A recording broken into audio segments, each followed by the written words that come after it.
杨百万来到自家饭馆找妻子，没想到刚走到楼上，就听到妻子直呼舒服，还问男人功夫是在哪儿学的。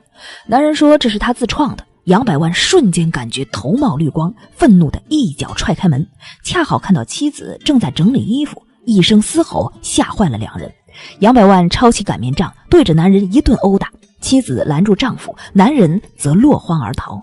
杨百万怒火中烧，以为妻子为了保护小白脸要和他撕破脸，没想到妻子却称那个人是个大夫。杨百万当然不信，笃定妻子就是在偷人，气得妻子抬手就是一巴掌，说自己就是偷人，怎么了？谁让他不行的？这句话彻底刺激到了杨百万。杨百万在那事上总熄火，导致夫妻关系不和谐。而妻子貌美如花，不少顾客都喜欢和她调戏几句，有个胖子甚至敢当着他面占妻子便宜。为了重振雄风，他没